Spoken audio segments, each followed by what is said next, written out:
Here are the top stories breaking in Nigeria. The Senate has passed the Federal Road Safety Corps Amendment Bill 2026, proposing a 50,000 naira fine for anyone convicted of hawking, trading, or preaching in commercial buses. The Christian Council of Nigeria and the Northern States Christian Elders Forum have asked President Tinubu and the Senate to review the provision, arguing it could infringe on religious expression. The bill also proposes stricter penalties for road safety violations, including a 5 million naira fine and 5-year jail term for obstructing FRSC officers. In Osun State, the APC has faulted Governor Ademola Adeleke's commissioning of the Iwo Road project, calling it substandard and politically motivated. Adeleke's campaign council has fired back, saying the APC failed the state during its 4 years in power and is now making promises it previously refused to deliver.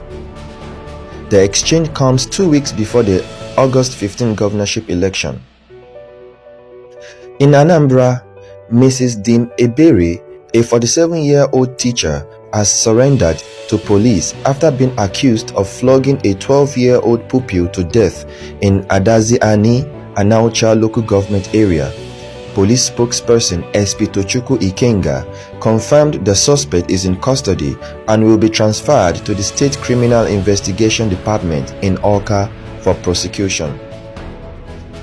The people of Lata Nna community in Patigi local government area, Kwara State, have written a Save Our Soul letter to President Tinubu over persistent banditry, kidnapping and other criminal activities in the area over the last 2 years.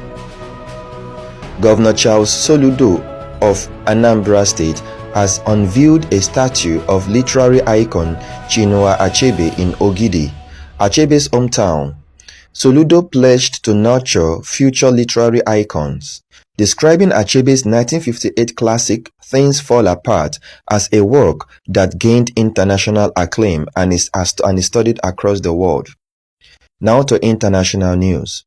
US President Donald Trump has threatened Canada with tariff increases to cover the cost of smoke pollution from wildfires that have choked large areas of the United States.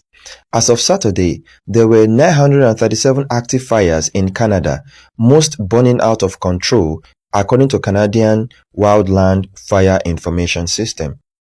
Overnight, Ukrainian drone attacks on 2 major warehouses in Russia have killed at least 8 people and wounded more than 60.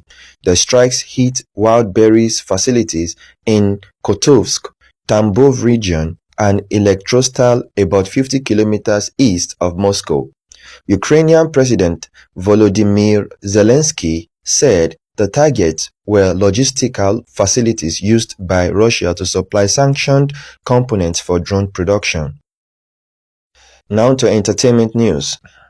In 2007, a 20-year-old Lionel Messi and a newborn Lamine Yamal posed together in a photo organized by UNICEF. Nearly 2 decades later, the two faced off in the World Cup semi-final, Messi captaining Argentina, Yamal leading Spain, in what fans have called a full-circle moment. The first ever FIFA World Cup final halftime show will take place on Sunday at New Jersey Stadium, featuring Madonna, Shakira, BTS, Justin Bieber, and Nigerian superstar Burna Boy, whose song Die Die with Shakira is the official song of the tournament. Now to sports news. Chelsea have agreed a deal to sign England World Cup midfielder Morgan Rogers from Aston Villa for a reported €117 million. The 23-year-old who starred for England at the tournament is set to join manager Xabi Alonso's side.